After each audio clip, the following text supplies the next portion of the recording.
Hello everyone, this is me Anshul. तो ये मेरी वीडियो है जो कि सीबीएसई ने आजकल अपलोड किया है कि सर्कुलर आया है कि स्कूल्स में CTAI वाली जो प्रेजेंटेशंस है वो टीचर्स को देनी होगी। मैं इस बारे में ही बात करना चाहती हूँ। I have already given this presentation, तो मैं टीचर्स को बताना चाहती हूँ जो अभी जहाँ पे ये होने वाला है। तो आप लोगों को ज़्यादा परेशान होने की ज़रूरत नहीं है। इसमें ज़्यादा कुछ नहीं करना है। इसमें जो सर्कुलर स्कूल से आप लोगों को आएगा उसमें आपको एक फॉर्मेट होगा F4 शीट। आपको क्या करना है, उसको निकाल लेना है, उसका स्क्रीनशॉट ले लेना है और उसके सारे हेडर्स, नियर अबाउट 14 हेडर्स उसके अंदर है। उन हेडर्स को आपको ध्यान से पढ़ना है। उसमें ऑलरेडी लिखा हुआ है कि किस किस हेडर के अंदर आपको क्या क्या इंक्लूड करना है। उस हेडर के ही अकॉर्डिंग आप लोगों को अपनी PPT तैयार करनी है। The main thing is about the PPT making. सबसे ज़रूरी है इसमें PPT बनानी। और जब आप उन सब हेडर्स को देख लोगे, पढ़ लोगे, गो थ्रू कर लोगे डीपली, उसके बाद आप लोग PPT बना सकते हो अपने आप से। If you have the content that then it is very good. अगर आप लोगों को ये परेशानी हो रही है कि PPT बनाए कैसे, तो आपको कुछ नहीं करना है। जो फ्री टूल्स हैं हमारे, जैसे कि ChatGPT हो गया, गामा AI हो गया, और कैनवा के थ्रू भी इसको बना सकते हो। पर अगर आप कैनवा से इसकी PPT बनाते हो तो आपको इसका कंटेंट जनरेट करना पड़ेगा। उसके लिए आप ChatGPT यूज़ कर सकते हो। लेकिन अगर आप ये भी नहीं कर पा रहे हो, इतना भी नहीं अगर आपको समझ में आ रहा है, तो आपके लिए सबसे सिंपल है, आप गामा AI को डाउनलोड नहीं करना है ऐप को, आपको इसको गूगल से ही ओपन करना है। आप गूगल में अगर गामा AI लिखोगे तो आपको वहीं से ही ये ऐप खुल जाएगा और वहीं से इसको अपनी गूगल से खोल के इस पर लिख दीजिए कि आप कौन सा चैप्टर लेना चाहते हो। सपोज़ कीजिए कि आप, जैसे कि मैं एक सोशल साइंस की टीचर हूँ।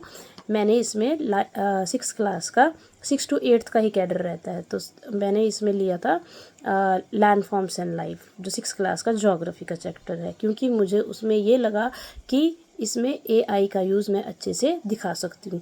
मतलब हम CBSE का मेन पर्पस ये है कि how to use AI in the classes, कि आप AI के थ्रू कैसे स्टडीज़ को, जो हमारी ट्रेडिशनल टीचिंग है, उसको ईजी कर सकते हैं।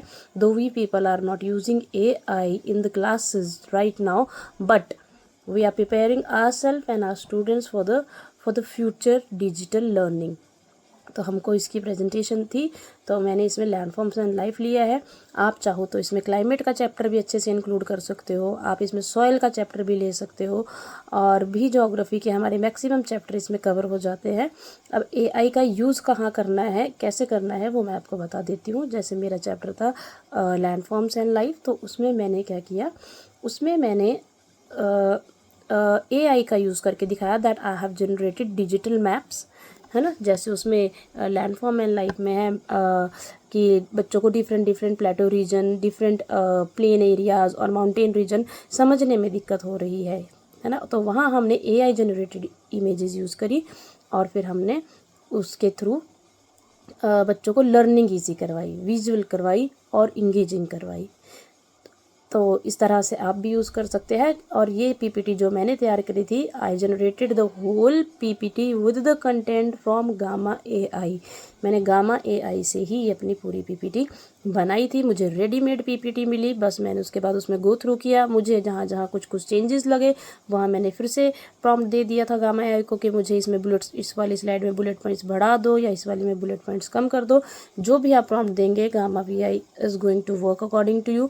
और फिर आपको साथ के साथ डाउनलोड करने का ऑप्शन आ जाता है।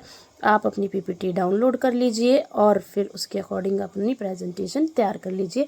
तो बहुत ज़्यादा कुछ नहीं है। और जो क्रॉस क्वेश्चनिंग भी जो जजेस जो आते हैं वो करते हैं, वो भी यही करते हैं कि क्या बिना AI के पहले पढ़ाई नहीं होती थी, या मे बी वो पूछ लेते हैं कि AI और कैसे हेल्पफुल है। तो these are the simple questions. इसमें डरने की ज़रूरत कुछ नहीं है, बस आपको PPT के अकॉर्डिंग ही अपनी तैयारी करनी है, उन्हीं के अकॉर्डिंग। अब उन 14 हेडर्स में क्या है जो F4 शीट में मिली, ये मैं आपको दूसरी वीडियो में बताती हूँ। Keep watching, keep liking my videos. और इसी तरह से CBSE से रिलेटेड जितने भी, मेनली सोशल साइंस और इंग्लिश से रिलेटेड जितने भी सर्कुलर CBSE के आते हैं, मैं आपको यहाँ पे इजीली बताती रहूँगी। So keep watching my channel और सब्सक्राइब कर लीजिए CBSE में पढ़ाने वाले टीचर्स। और लेट्स जॉइन अस टुगेदर, ताकि हम एक दूसरे के साथ शेयर कर सकें, हेल्प कर सकें कि एक्चुअली किस सर्कुलर में, किस CBSE के पैटर्न में हमको क्या करना है, ताकि हम इजीली काम कर सकें। सो 14 हेडर्स के अंडर कैसे बनानी है, कैसे करना है, और मेन फोकस आपको किस पे करना है, ये मैं अगली वीडियो में बताती हूँ। Fine, bye bye, keep sharing.